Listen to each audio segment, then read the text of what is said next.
জাতীয় সংসদ বিলুপ্ত ঘোষণার পর সবাই এখন তাকিয়ে আছে অন্তর্বর্তীকালীন সরকারের দিকে। কে বা কারা আসছেন সেদিকেই নজর সবার। বৈষম্য বিরোধী ছাত্র আন্দোলনের সমন্বয়করা নোবেল জয়ী অর্থনীতিবিদ ডক্টর ইউনূসকে প্রধান চেয়ে প্রস্তাব দিয়েছেন। এরই মধ্যে বলছেন, কোন রাজনৈতিক দল যদি এই ছাত্র জনতার বিজয়ের ফায়দা লুটতে চায় তাদের প্রতিহত করা হবে। ছাত্র জনতার ঐতিহাসিক অভ্যুত্থানে নবসূর্যোদয়, বিশ্ব দেখল তরুণদের জয়। অতঃপর টানা ১.৫ দশক ক্ষমতার মসনদ আঁকড়ে ধরে রাখা শেখ হাসিনার পদত্যাগ ও পলায়ন।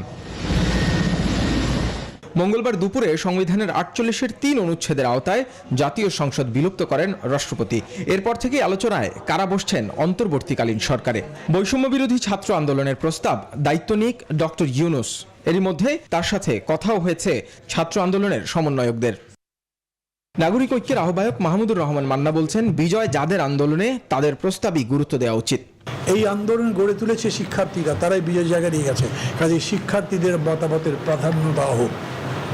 শিক্ষার্থীরা যদি তাদের অভিজ্ঞতার অভাবের কারণে, জ্ঞানের অভাবের কারণে কোনো বিষয়ে এরকম প্রস্তাবনা দেয় যেটা সরাসরি মনে হয় যেটা সম্ভব নয়, সেটা তাদেরকে বোঝানো হোক। একজন সমন্বয়ক বলছেন, কোনো রাজনৈতিক দল যদি এই ছাত্র জনতার বিজয়ের ফায়দা লুটতে চায় তাদের প্রতিহত করা হবে। এই গণতান্ত্রিক যে দলগুলো রয়েছে, যারা এত বছর ধরে গণতন্ত্রের জন্য রাজপথে থেকে সংগ্রাম আন্দোলন করেছে, তারা অবশ্যই স্বপ্ন বুনবেন।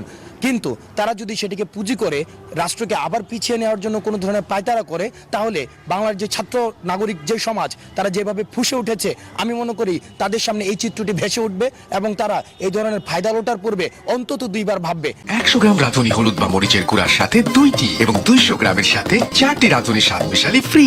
প্রস্তুতি চলছে জোরে সোরে। জানা গেছে বুধবার শপথ নিতে পারেন অন্তর্বর্তীকালীন সরকারের সদস্যরা।